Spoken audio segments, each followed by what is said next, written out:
Oh, yeah, it is. All right. Well, hello there, good people. So maybe if you can hear me and just probably are you in a position to get what I'm saying? Is the audio quality at par? And if you're able to basically get what I'm saying, you could just probably just send an emoji, send a wave, whatever, just as we try to assess what's going on right here.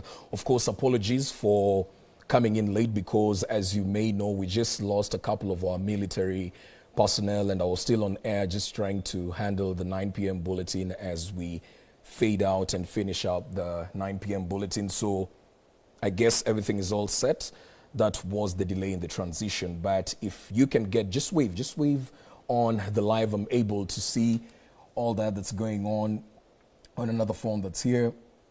Yeah, and the Rita says the audio is loud and clear. So I believe we can give it a go. So the main reason as to why I asked you guys to join me tonight in this live session is basically so that we could have a interactive live session, and it's all pegged on basketball related issues. As we all know, basketball is at a very dire state in our country. I've been on the front line just basically trying to call for accountability, trying to see how we can get ways to fix basketball. It's never been a personal issue with me. I've always just been on the forefront trying to look for solutions and mechanisms, and all that I've asked for all this time is to basically get guys on the table who can listen to people, because it's very unfortunate when you hear people talk about great ideas and all these ideas are just lost in some bar talk somewhere. When people leave Nyayo, they go to Nairobi West and all that kind of stuff. So it goes without saying that people have amazing and brilliant ideas that can move the game forward. The problem is the people who are currently serving haven't necessarily been intentional about creating a formidable channel of communication between the federation and other stakeholders, so that when you have something to present, you have a platform where you can reach out to people and you can reach out to those in office and tell them, you know what, I have A, B, and C. I can do this for the federation. I think this can work. And I think that is one of the things that we need to fix moving forward. It's just basically the line of communication between other stakeholders and those who are in office. And as I want to begin, this is a live interactive session. My ideas are not cast in stone. This is what I'd planned to get on board as soon as I got into office, if you guys would have given me the opportunity to serve as the Secretary General for the Kenya Basketball Federation. But that has not been the case. The federation is not going to hold its elective AGM this year. They're just going to have an AGM. That's something that I can't control.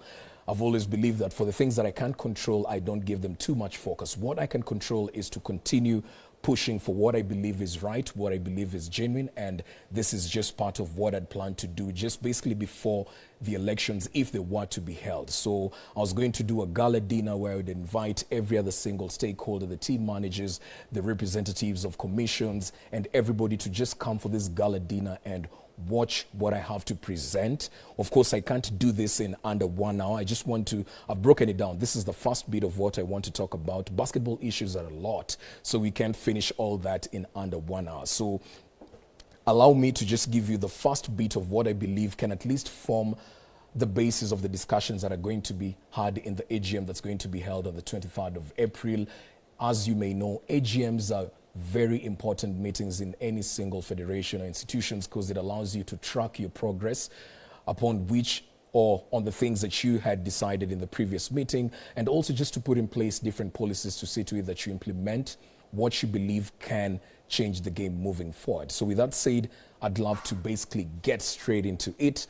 As I go, I'll try and multitask, get who's ever commenting on the live. Remember, it's a live interactive session. What I'm saying is not cast on stone. You're open to give your idea and basically talk about or jump in on those issues that I'm highlighting as well. So yeah, I think we can get to it. For this first session of this live broadcast, I've broken down the issues that affect us as a federation into 3 modules. And the 3 modules are visibility, league structure, and the KBF constitution. There are a lot of things that fall in those 3 modules. That is visibility, I repeat, visibility, league structure, and KBF constitution. So I'll start with visibility. So the unfortunate sad truth about the Kenyan state of basketball and affairs is that it's dead. Basketball is dead, and this is something that we do not want to accept ourselves. We've not been very intentional about creating conversations around the same and see to it that this game is taken back to where it used to be a couple of years ago. And when I say basketball is dead, I say it with so much conviction because I played in this league well over 10 years ago. And I remember when I was just coming off of high school and joining Strathmore University for my scholarship program, the league was tentatively competitive. But then again, at that point, it wasn't as competitive as it was in the previous years. So basically what that means is that as time has passed by over the couple of years, the game has depreciated in terms of the value of the game. And I believe for a league such as the Kenya Basketball Premier League, the word premier has lost its meaning because the game keeps on depreciating as the years go by. I believe when I stopped playing competitive basketball, I believe 3 or so years ago, the game is not where it used to be, because when I was coming in from high school, I remember we still had Corp Bank playing in the Premier League. They had a fairly good team. We still had the likes of KCB. KCB was experiencing its last years of a good basketball team because their sponsorship had been withdrawn. Just basically all these issues that we're experiencing. So my point is the game has probably lost its value over time, and it contributes to what I'm talking about, visibility. So visibility in this case basically means that how is the game resonating with the immediate stakeholders outside of what the immediate stakeholders are, in the sense that basketball without the immediate players, the people who play in the different tier leagues, and for those who are not necessarily participating in the games and probably accompany those people who come for those very games, it's dead. Like if you take away the people who play in Division 2, Division 1, and the Premier League, and their friends and family members who once in a while come to support them, the game is dead. That means the game's visibility hasn't superseded or surpassed that ceiling where it needs to surpass so that the game is turned into something else. And if that is the case, if we continually keep on depending on the basketball players to fill our stadiums, we keep on depending on the friends of those basketball players to fill in the stadiums, the game is going to suffer, and it will always suffer. We need to get to a point where we move past the players who support the game and their close friends who come to support the game. We need to push the game past that group of people so that it can resonate with people who don't know nothing about basketball, those who just hear about the game, would love to attend, that probably are not in a position to present themselves physically. So that is where the game needs to get to for us to now start probably just realizing those early and slow steps of the game being revolutionized. And I will tell you the cons of the lack of visibility. These are the disadvantages of the game not being as visible as it ought to be. The first one, it's difficult to package a brand or a product that is not necessarily, how can I put this? It's difficult to package a brand and a product around a game that is not visible outside of its immediate fans, which are the players and their friends who come to support. So imagine you're supposed to approach a brand to come in and partner with you guys. Then you get down to discuss the semantics.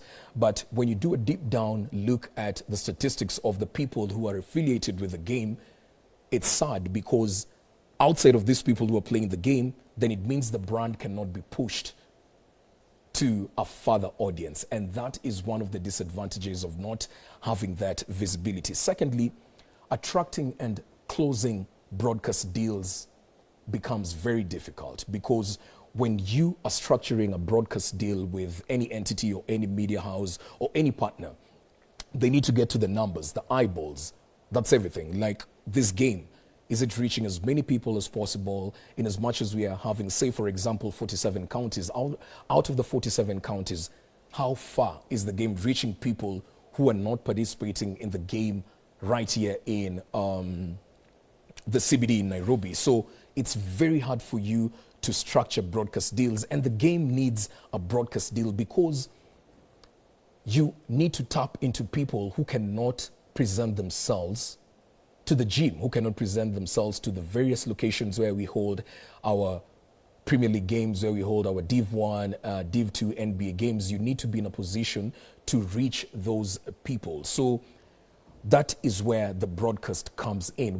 When you're able to structure broadcast deals, that is where you now reach and tap into those eyeballs. Now, it becomes very difficult if you don't have that visibility as a sport for you to structure those broadcast deals. And lastly, it's close to impossible to create a lasting impression. And I mean this because when you look at a sport like, say, for example, rugby, I'll use rugby as a reference a lot in this because they've made strides and they're considerable and good strides in their sport. So it becomes close to impossible to create a lasting impression because lasting impressions are created when people who are not affiliated with the game or the sport interact with it for the first time. They don't have to interact with it at the gym, but somebody somewhere who probably didn't even know that basketball is broadcasted in the country, one day, one afternoon, they tune in into the KBF platforms or whichever media house you would have partnered with to bring this broadcast, and they're like, wow, this is something that I've been missing. So when you create that lasting impression, it has a ripple effect onto other people who are linked to that one person who would have gotten that, because word spreads like fire. And the next thing you know, they're excited about the game and they're like, you know what? I think we need to make our way to the gym so that we get this live action, and slowly you now start realizing all these things that I'm talking about. It's all about the eyeballs. And I believe that is the core center of the visibility. And that is the key and one of the major problems with KBF is because our fan base and the people who support the game, it's centered on somebody who's probably playing Division 1 and they play in the early hours of the day, say between 8 to 12, and they just decide, you know what, instead of going home, let me just walk to Nyayo or get transportation to Nyayo to now come and watch the Women Premier League and the Men's League. So in the event that that clique of people decide, you know what, no, today I'm done with my game, I'm tired, going somewhere else, I'm not going to watch the other games, then the league suffers because we are fully dependent on that crowd to create excitement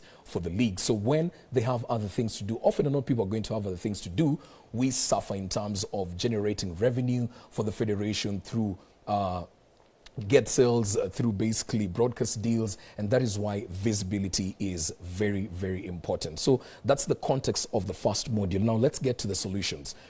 The first solution to solving this issue of lack of visibility is, one, all these years, KBF has never had a simple thing as a website. Can you imagine?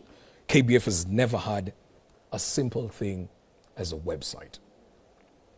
If you take a deep down look into the semantics and procedures that go into getting a website set up, that's pretty simple. I mean, and the charges are not as crazy as somebody would want to believe. I believe the last time I was paying for my website to be hosted on a domain, it costed me about 3,500 shillings, and this was a cost for a whole year. I haven't yet renewed it, but I paid 3,500 shillings. That's for the domain to be hosted, and that's an annual fee.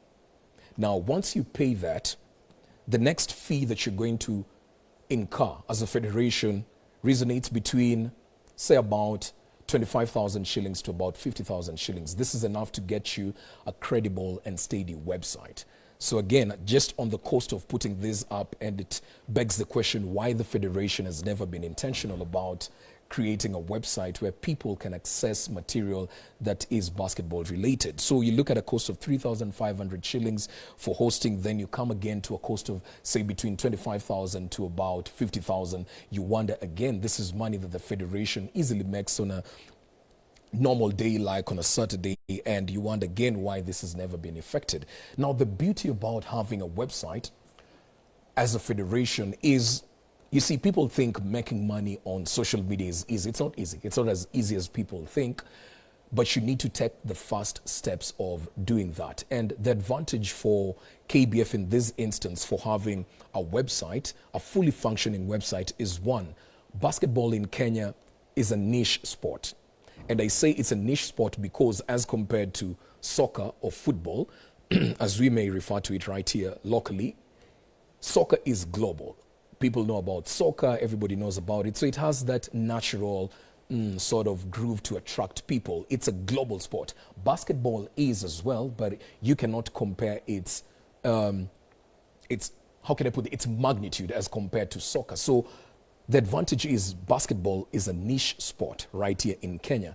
So it being a niche sport, it gives us an advantage as a federation to task our marketing department with first and foremost trying to target those niche companies. You have niche companies that don't necessarily sell their products on a nationwide scale or something. They have a niche market. So basketball being a niche sport, it's easier for them now, for those companies who are in that niche market, to approach them and tell them, you know what, these are the numbers that we are doing on a day-to-day basis, and this is what we can offer. This is a partnership that we can get into.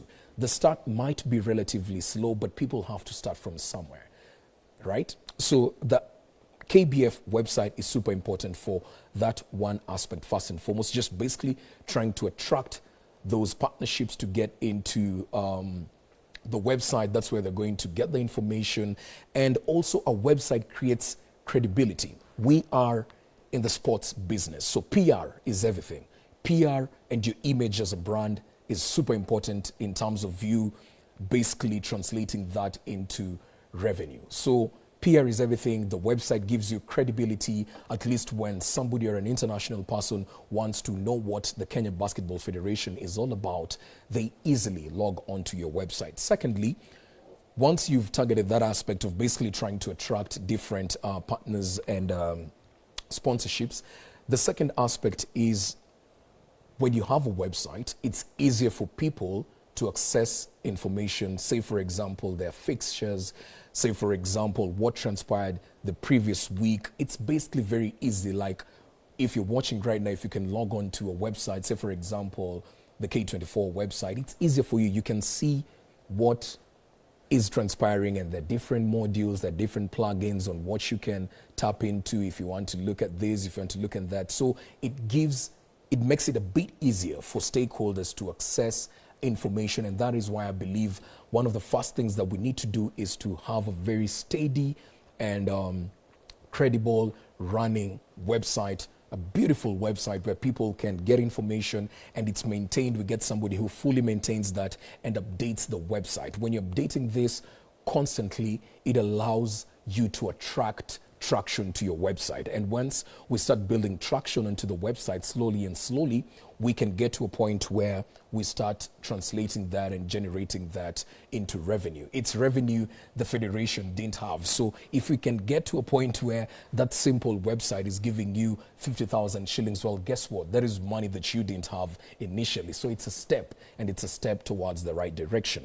The second solution to the issue surrounding the lack of visibility is live feed games. Now, live feed games are very important in the sense that everybody can not make their way to the gym, right?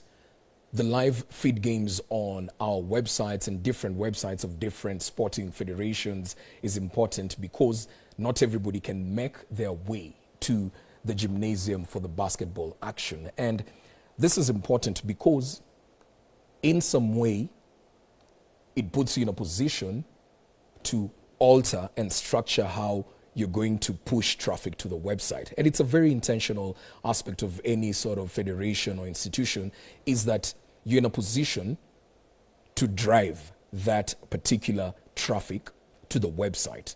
And once you drive that particular traffic to the website, you're able to now play from it or take advantage of that as a federation. And I'll give you an example. Basketball games, when you're doing the fixtures, I don't know how it's done. I don't know how our current fixtures secretary, that is Amoko, together with the federation, have been doing it for a long time. I don't know how it's done. But when you're structuring the games and the fixtures of a basketball calendar year, you need to be very intentional about different aspects. You need to know the timelines of people getting their salaries. One, you need to know when somebody's disposable income is compromised or it gets to a point where it's depleted and they cannot offer extra money to other co-curricular activities, which basketball falls there. So there are a lot of dynamics that goes into getting our fixtures, and this helps in the live feed games. I genuinely believe as a federation that we have to get to a point as a federation where at least we have 1 or 2 games every month that are midweek games and they're streamed through our website. People who are able to go to the gym can do so, but we make it very intentional that at least 1 or 2 games in our basketball calendar every other month is aired live on our website. And the advantage of that is that you now have people in a comfortable position to catch the game wherever they are. They don't, midweek people are still busy here and there, but for you to have that game during the week, in between the week, it puts the federation now in a position to be like, okay, now if we have this game being aired, say for example on Wednesday or Thursday evening, why don't we charge the fixture, right? Why don't we put a plug-in where for you now to catch the game live, you pay 100 shillings or the 200 shillings that you've been paying at the gate on Saturday, but you buy the subscription to watch that game. Can you imagine how many people who can be in a position to just stream that game wherever they are from? We're looking at, I'd say an average of 250 to about 300 people can log in, at least for a start, and watch that fixture if it's a midweek fixture. And that again puts the federation in a good position financially, because all this, it's a sports business. And I believe one of the biggest mistakes we've done as a nation and in terms of handling basketball is we've always treated the game as a game, just as a game. We need to change that thought and treat this as a business. So again, it puts the position in a place to always have some sort of income being generated as a federation. And if I was to be the Secretary General of this federation, I'd ensure every single day I'm constantly looking for ways that the federation can generate revenue. Because when you generate revenue, it means the federation has an account, or it has a basket where you can go and pluck in funds from to probably avert certain crises that we always have as a federation, where we cannot do certain things for ourselves and we're heavily dependent on the government. So as an SG, I believe one of my key roles would be to ensure that the federation is constantly generating revenue. And this is something that can't be done on a daily basis. You just need to sit with the right people and have the right minds to see to it that it happens. So that is the second solution, which is the live feed games on this website that I believe we should be having. Thirdly, as a federation, we need to be very intentional about on-source revenue. It's something that I mentioned earlier on. The federation heavily depends on funding from the government, and in some instances from well-wishers and people who are probably affiliated with the game at some point initially. So it's important that we are very intentional about creating on-source revenue and being in a position that as a federation we can make money through different channels and avenues. And when you're talking about that, one of the best ways, we have a very loyal fan base. The game has been played by very prominent people in different government positions, and you have fans. Basketball is a very easy game to package for people who've played the game and people who haven't played the game but just love the game, because it's a cool sport. It's sports. It's a game that's affiliated with swag, and it's cool. So it's easy to package that around issues pertaining to generating money for the federation. So in terms of having that on-source revenue, we can create subscription platforms for our players and the loyal fan base. And the subscription platforms are not crazy things where people are asked to pay 20,000 per month for you to catch this. No. Again, it's just sitting down, looking at the algorithm, looking at the semantics and everything, and just coming up with platforms where we can have people basically subscribe to the live feed games and whatever we are doing inside that website and as a federation, and just basically to create excitement. The excitement has to exist from the start of the season all the way to the end of the season, and we need to have a team that is focused on this. You see, the excitement, the basketball excitement shouldn't start on Friday when you're having Equity play Ulinzi. No. The excitement should be there from Sunday to Sunday. In as much as you're not having a game that's played on that day, people shouldn't forget that there's a sport called basketball. And this, the beauty about today is that we have social media. Our social media platforms should be buzzing in days that we are not in a position to host a game or show a game live in that sense. So that is other solution that I'm talking about is on-source revenue. We need to be very intentional about,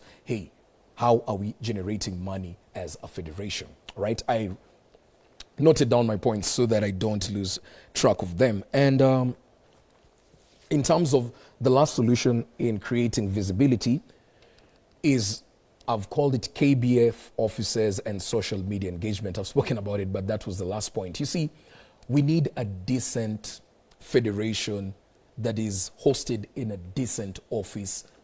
Do you know where our offices are? We have one of the ugliest offices as a federation in some dingy room in Nyayo. I think I once went there when I was presenting my passport or something of that sort. It's super dingy. I don't know who decided for that to be the location. And it doesn't even create that excitement around basketball, because I ask myself, I usually see sponsorships come in as a federation, and I ask myself, say for example, if the federation was to strike a partnership, how then do they get to a position where they attract that particular partner and tell them, okay, come to location A, B, and C. This is where our offices are located. We can have a sit down. Do we even invite potential clients and partners to our offices? No, I don't believe we don't. Where are the deals signed? Do we have an office where somebody can come in and present an idea and present a complaint? Do we have a clean and decent office that restores that public confidence in a federation that there's something being done in this federation that's right, and I would love for it or for me to be affiliated with it? So we need very decent offices as a federation, and that is something that is easily done. It can be done very easily. For example, it's something that was done recently, but I don't know if the discussions that have gone into the same. What's so hard in approaching an organization or a building and tell them we want to lease this space? It's the Kenya Basketball Federation space where we can have meetings, we can have actual staff working there to promote and grow the game, which will also have a ripple effect in our social media engagement just to basically boost that confidence. So all that is what I mean by visibility. These are some of the few steps that we can get into just to basically start creating that visibility and push the game, decentralize the game away from Nairobi. And the only way you do that is when you create visibility outside of Nairobi. You create visibility outside of the people who play the game in lower tier leagues and come to support the Premier League. No, that you need to push through that ceiling and go decentralize the game so that we can reach as many people as possible, and that will have a ripple effect in terms of creating that excitement very quickly and easily. With that said, I'd love to go to the second module. I said I was going to try and keep this in under an hour or 1 hour, 15 minutes or 30 minutes. I don't want to take too much of your time because it's also a bit late. Now we've handled visibility. I told you we had 3 modules. The second module is league structure. And we are having an AGM on the 23rd. I believe this will take center stage of those discussions because the league structure is a big part of our problem as a country in terms of handling basketball. The simple basis of this module is when I look at the league, how the league is structured, I'll take an example of the Premier League, both male and female. For the male Premier League, you can't have a league that you call a Premier League when only give or take 4 out of the 12 teams are creating excitement in the league. That means 8 teams do not create excitement.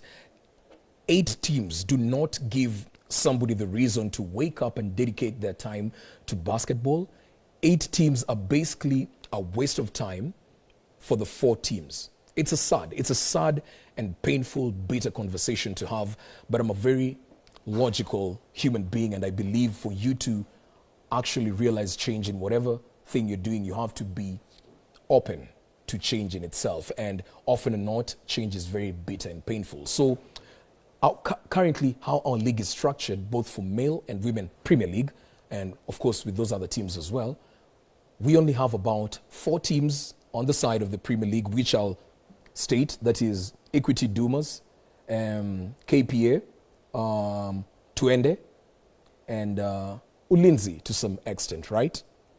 USAU are doing pretty well because they came back to the league. But ideally, these are the 4 teams that have a very core and strong base that create excitement around the league.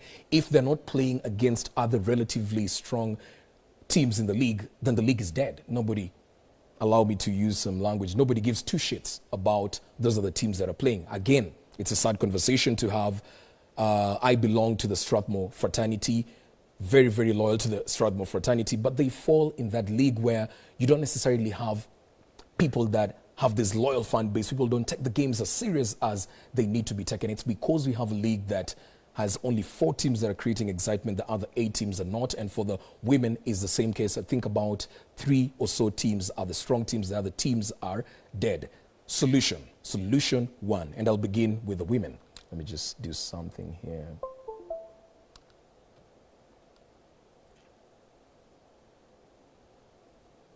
I'll begin with the Women's League. Now, when you look at the Women's League, one fact that we have to be alive to is that we do not have as many talented women basketball players as compared to the men. And this situation is not exclusive to Kenya. This is something that happens globally. Relatively, you have a situation where men provide a more talented pool of players as compared to the women. It's even worse for us as a third world country because we are not at the level of, say, for example, the United States with WNBA.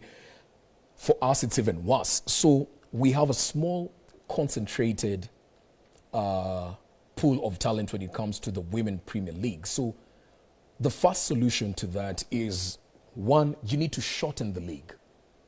The Women's League, it's too long for nothing. It's too long.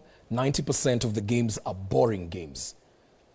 And I can say let me not use the word useless. I'm just saying they're boring games that do not add value to the league. And I say so because the talent pool is not as big as compared to the men's Premier League. So when you look at that situation where the league is too long, the first solution is shorten the league.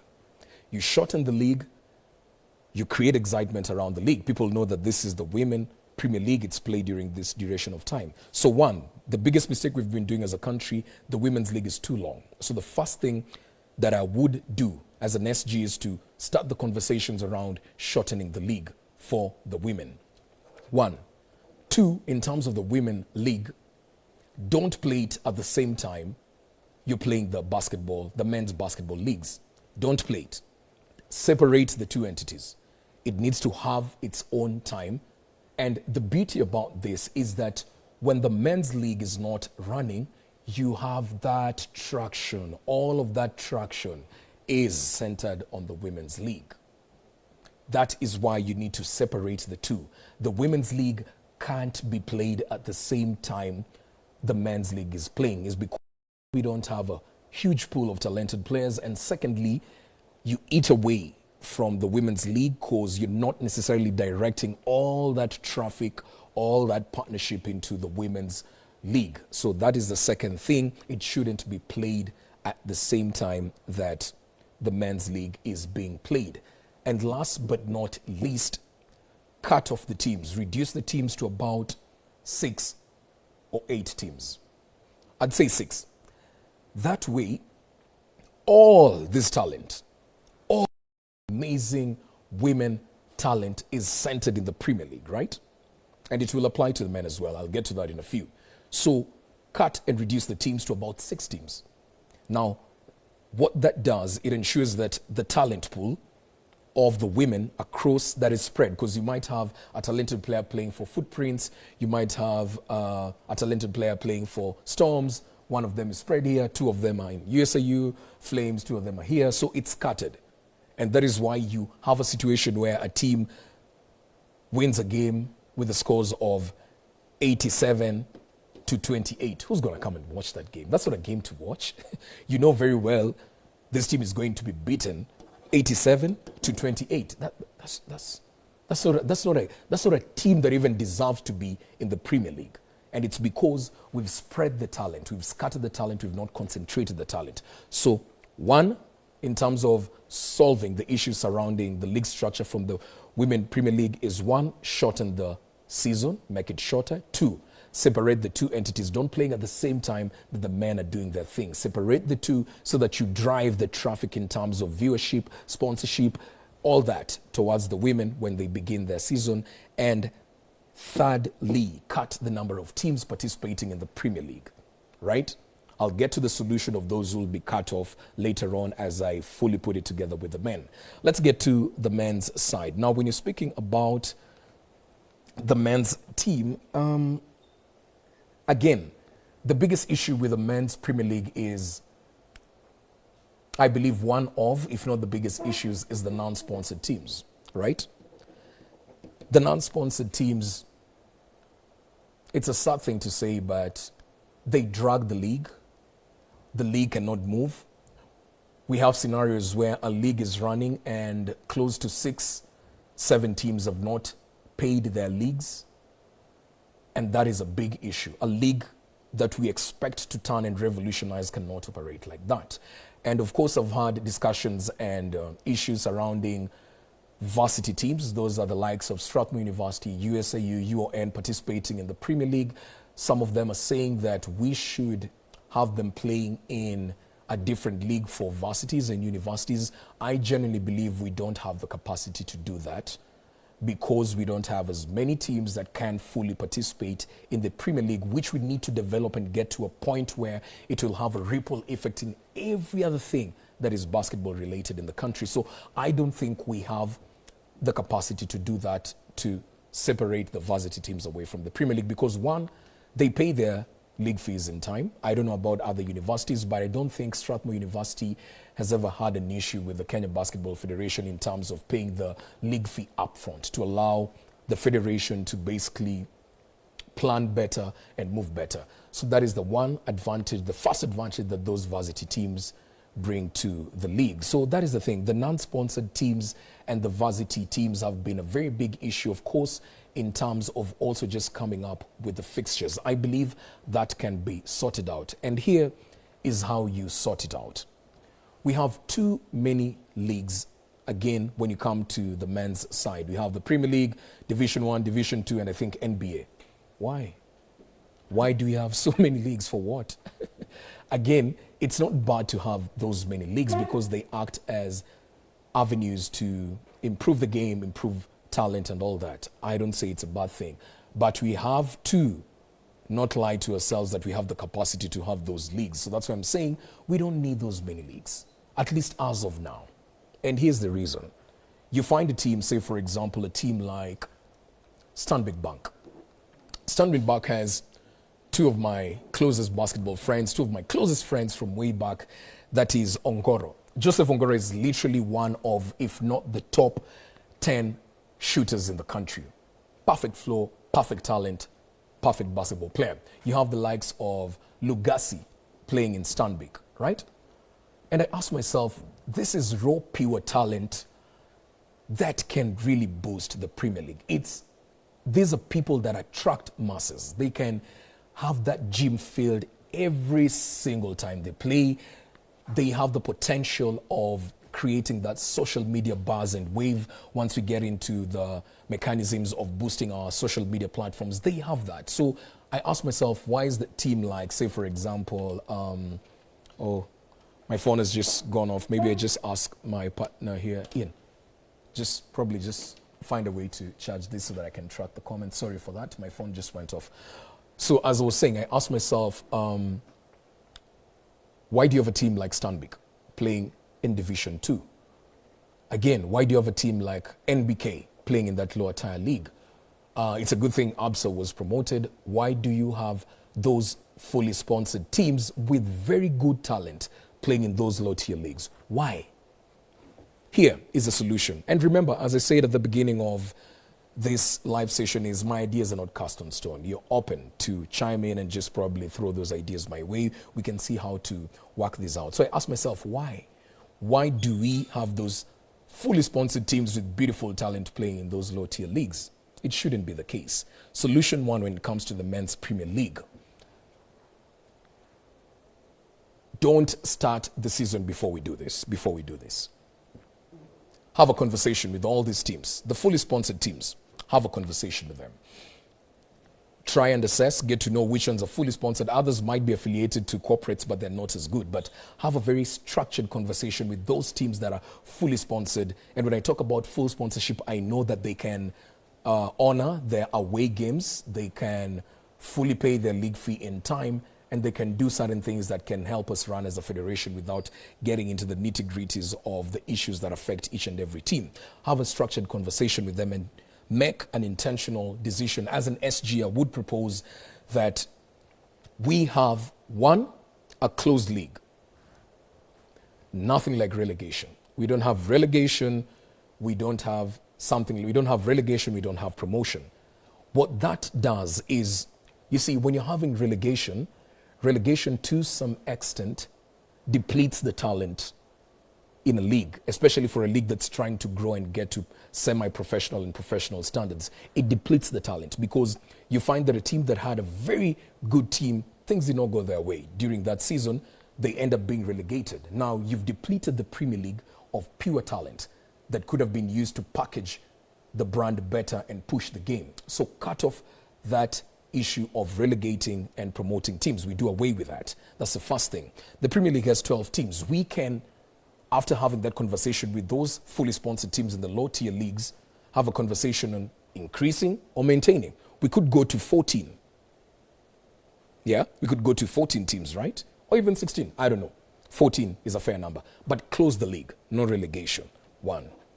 Number two, once you do that, of course, we're going to have people who are going to feel aggrieved. They're going to feel left out. Worry not. You're still going to play and participate in this beautiful game that we love. But once we close off the league with these teams that are fully sponsored and boarded, I'm assured that I'll pay my referees in time. I'm assured anytime that we have a late fixture, there'll always be lights at Nyayo. I'm assured that I have money to some extent to contribute to instances where we cannot aid certain players when you have international assignments. At least I have money in my pool or my bank account to see to it how we can salvage this situation. So basically, first and foremost, we've sorted the financial deficit that has existed in the federation for a long time. One. Number two, we've ensured that the top cream de la cream are onboarded onto the Premier League, and we move from a position where we have 4 teams creating excitement in the league and the other teams are basically nonsensical games, for lack of a better word. And now we have a league that provides us with 90% excitement. At least we know 2 or 3 teams a week, but the other teams in the league are fairly as good as these other teams. So that is the conversation that we need to have. Close the league, on board these other full sponsored teams. Now, for the people who are left behind, we ensure that all these 14 teams, the next point in the league, we have affiliate teams of these teams. And these affiliate teams are the guys who are going to play in Division 1. Division 1 is basically going to act as a talent pool for the Premier League. That way, the Premier League never loses its value. The value keeps on going up, and we restore that word premier. Premier. Right now, it's not premier. I go to watch some games in Nyayo, I'm like, what is this? What are we doing here? And that is the difference we have, say, for example, in a country like Uganda. Most of their fixtures are very exciting fixtures. Super difficult. Even if a team is, say, for example, if Twende is playing a team like Strath, we know that Twende is stronger. They could win this game. But Strathmore is a fairly strong game. So we are looking at instances where games are ending at 69-60. We're looking at, and that is what makes a league premier.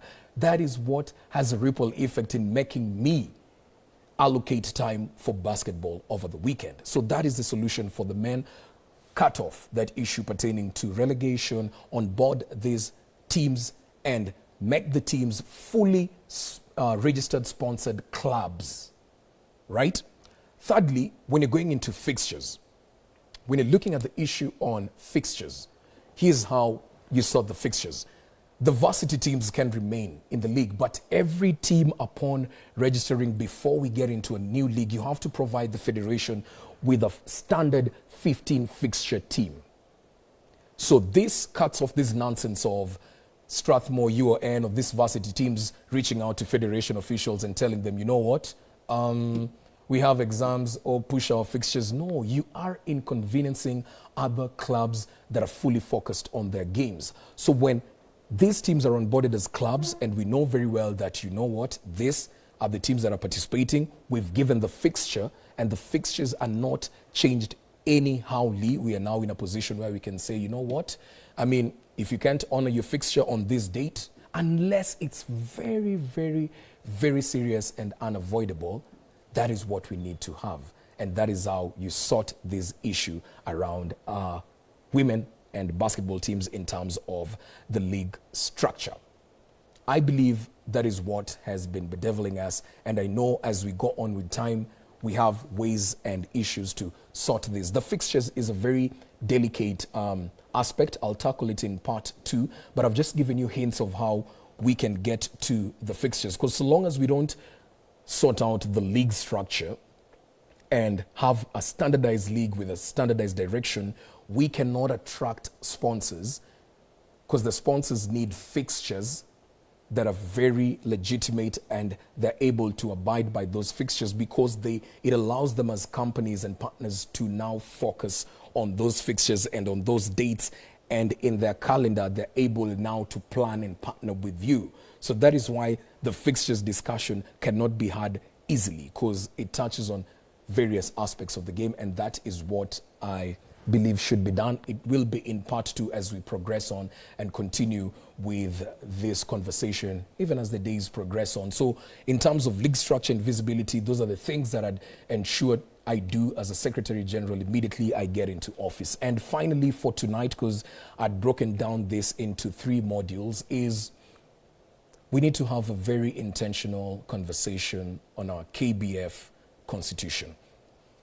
All that I've said can be done, but it has to be guided by a constitution. The current constitution that we have is super retrogressive. And when I say it's retrogressive, it doesn't mean that the whole document is bad. No, I constantly keep on going through the document just to understand it so that I can have issues on my fingertips. And it's not a bad constitution. I'd give it a 60%. It's a good document. The problem is it's retrogressive in the sense that we've treated that constitution as law. It's like the laws that were written on the stone tablets that Moses had. A constitution is a living document. That is why it's open to interpretation and changes as the days go by, because life changes, we evolve, so it has to evolve with time. I believe our document hasn't evolved with time. So we need to have a very intentional conversation from day one when we embark on duty, is to see how, in as much as we are doing whatever we are doing as a federation, the conversation, there's a team and a committee that's focused on how we are ironing out the issues in our constitution that we believe are retrogressive and need to change. In as much as we're talking about that, I believe one of the issues that needs to change in the constitution is, again, the structure of leadership. My biggest concern is, as a leader, one of the things that I take pride in, if I'm given the responsibility to lead, is that I want to be held accountable. I want you to have a channel and a position where you can tell me, Allan, you say this is going to be done, what's not happening? Accountability is the sole basis. It's literally the recipe to success if you're doing anything in life, right? I need to have my stakeholders, the players, the other people, hold me to account and tell me this was supposed to happen, this is not what's supposed to happen. And the current constitution hasn't allowed for that. And I say this because even the president in our country right now, he is the president, and if you actually have a deep down look in the Constitution, he's basically a ceremonial president, at least by the Constitution standards, because most of the things and most of the powers that the previous president, Mwai Kibaki, had and Moi, he doesn't have them. Why? He's guided by law. He's guided by the Constitution, and some of his powers, in as much as he has veto powers, it's clipped. You have to clip powers of leaders so that they remain in that realm where they are there to serve.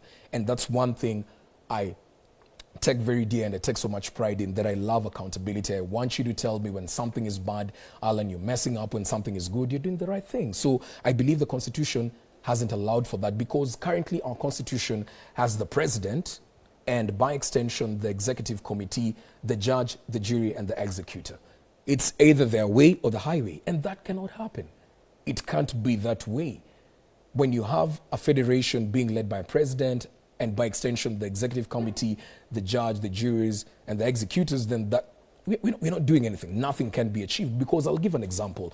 I had a meeting with one of the stakeholders in basketball, and of course I'll not mention names for obvious reasons, but there was an example that this personality gave, and they were in a certain meeting and he got word that something was going to affect a program that was currently ongoing. But since the who's and the who's in the federation felt like that was not run by them, they weren't involved in that. And I believe there are mechanisms that should be put in place to see that certain programs are done and channeled. It's because the federation hasn't created that channel. That is why most people do things behind closed doors. But in as much as that is the situation, as a president, you need to assess the situation and say, okay, you guys might have not approached this the right way, but what are you doing?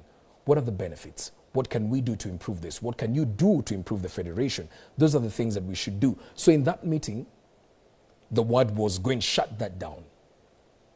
Somebody, he tried to probably put in a word and see how, but it was no, it's final. That is what needs to happen. Now you see that is a problem, because once the president or the chairman says that it's a done deal, no. It cannot work like that. The president and the chairman and the bosses need to have a say, but the say needs to be guided within law so that you accommodate every other person's idea, and probably have mechanisms and places where we can be in a position where, in as much as you disagree with something, somebody might agree with it and a vote is taken and that supersedes that. Which brings me to my last and final point in terms of fixing our KBF constitution, because this is a complex constitution. That's why I've just basically rushed through it, and I'm also looking at time I want to be done in the next 5, is the way to fix any institution, any federation, any company, is to have fully functioning and well-enabled EXCOs. And when I say EXCOs, I mean executive committees, which I believe in the KBF constitution are referred to as, are they standing committees? Yes, we do have them. I think the name is just different. I don't know. I think it's a standing committee where we have the finance, we have the national team or something. I think that's it, yeah. So when you have executive committees that have some certain type of powers, it does away with this situation where you have the executive committee and the president and the bosses basically running the show. Because fixtures, say for example, you have a very well-enabled fixtures executive committee, that fixtures cannot just be changed. We cannot just wake up today and say that a game has been cancelled. No, it has to go through a procedure. It has to go through channels and this and this, and that is why proper planning is needed. So in that conversation of altering the KBF constitution, we need that conversation, intentional conversation around enabling the executive committees to have some sort of power, so that in the event that we realize any sort of malice coming from the bosses, it can be clipped by the executive committees and they have the final say. And I think those are just, from the top of my head, some of the things that we can look into in terms of constitutional review, so that in as much as I'm talking about these are the beautiful things that we can do, we have a constitution that guides us, and we have consequences for those who do not abide by the constitution. That brings me to the end of part 1 of this conversation in terms of basketball, of me telling you what I can do to you as an aspiring Secretary General if you give me that opportunity to lead when the time comes. again, I repeat, I'm not able to control certain things. The federation saw it fit in their wisdom or lack of it that the elective AGM wasn't to be had this year. So whenever that happens, I'll continue trying to raise my voice and trying to put people in a position where we can basically have them feel that this is what needs to happen, right? I'll continually do this as I wait for that time when they'll see it fit for the federation to have an election, because I believe democracy is a beautiful thing. People need to be given a chance to elect people they believe can do something for them. And that is why I chose today, because for a long time, we've been talking about these things on Facebook, on other social media platforms, but we've not been very intentional about speaking to the people directly and telling them the how. How can we do it? So I've begun that process and step of telling you how we can do this. Change is very hard, change is very difficult, but it's a beautiful thing once you embrace it, because all that I'm focused on as a leader is impact. Impact, impact, impact. Because I couldn't have been where I am today if somebody did not make an impact in a certain field and inspired me to be who I am today. So it's through our actions, it's through what we do to impact the game of basketball that we are going to raise men, not even just sports personalities, but men who can pick after us and continue growing the game. That is why it's very important as stakeholders, the people who have the power to make that change in a federation, to wake up, because the people who are in office right now, I don't believe it has anything to do with their character. I don't believe it has anything to do with who they are. They're probably competent in other fields of whatever they're doing, but for the time that you've entrusted them to run this federation, they've expressed their incompetence in one or two areas, and they could be doing beautiful things, but again, their mistake is closing that channel where people can communicate, where you can communicate what you're doing, where you can be held accountable, and people see that there's work being done. So that needs to change if in any case you're going to ever witness change. But in as long as we keep on sitting down and not necessarily raising concerns, and players are comfortable and we continue being selfish, the game is just going to stagnate, because the people who you've entrusted to move the game are comfortable with whatever status quo is, because I believe they have nothing to lose. But for myself as a young aspiring leader, I have a lot to lose. A lot is on the line. I'm putting my name on the line. So I'm investing my time and energy to see to it that those who contribute to the success and the enjoyment that the people get, which are the players, get something from the league. In our next session, part 2, I'll be talking about getting into monetization of the league, how we can do it. Partners have been able to talk to, people have been able to bring on board, and they assured me that, Allan, if you get A, B, and C into office, we're ready to work with you. It's about building relationships around trust, and that is one thing that I've been able to build for the past couple of years that I've been in the corporate world.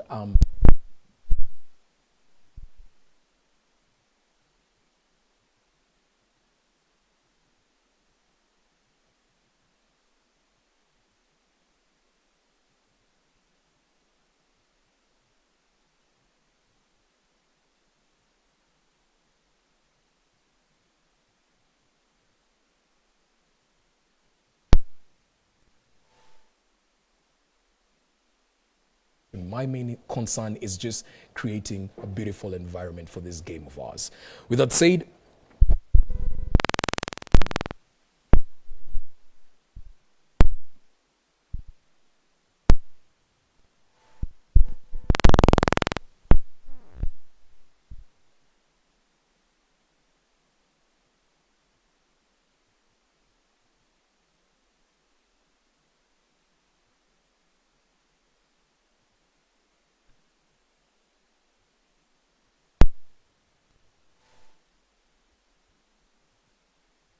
can I use yours? Yeah, let me on to see if I can gather something and get something online.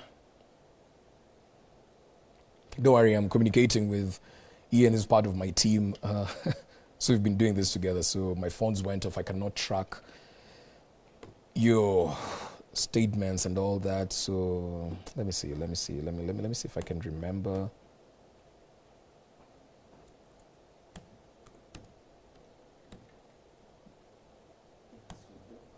Yeah? Ganyo? Your phone? Let me use yours. Yeah, I just want to track and see what's going on. Probably on Facebook or something. Then, because the IG went off, right? Yeah, so let me just see what is.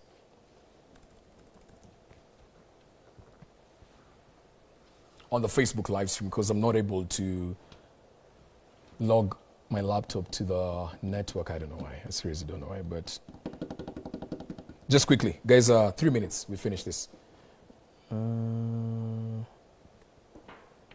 FB? Nothing? No, I know there's something. It's just.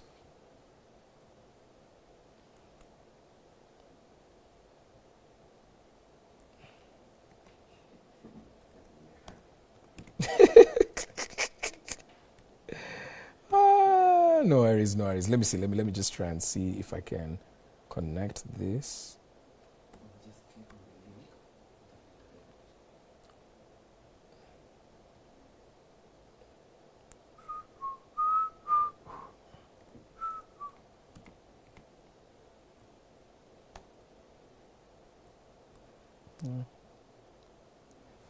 Even sweating, huh?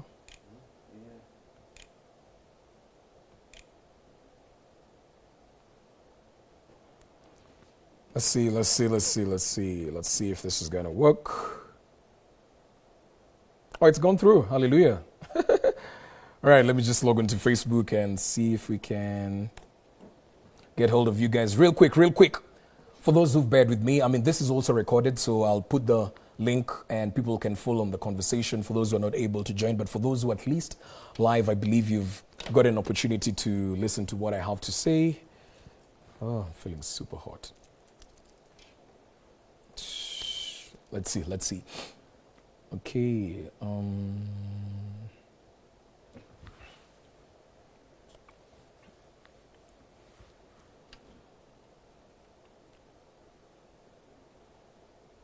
You're still live, right? Yeah.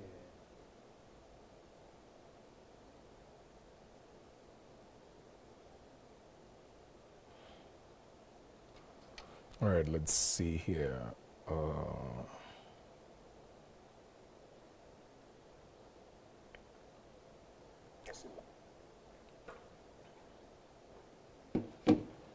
Okay. Oh, good stuff. Hallelujah.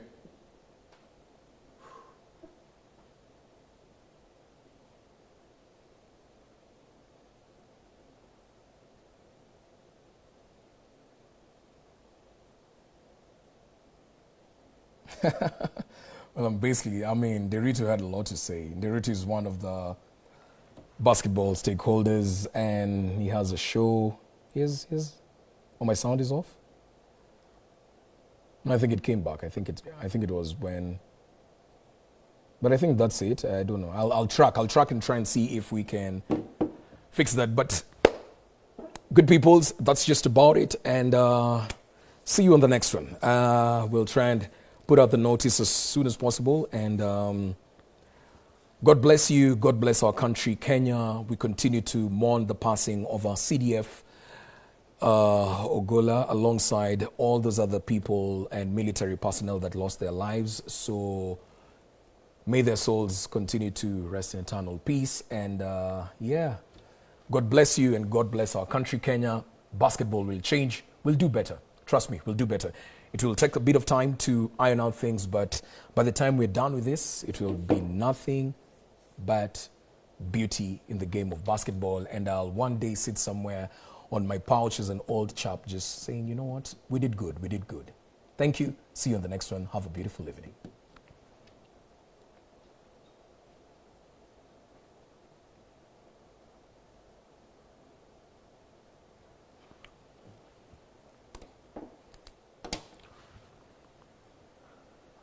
Perfecto.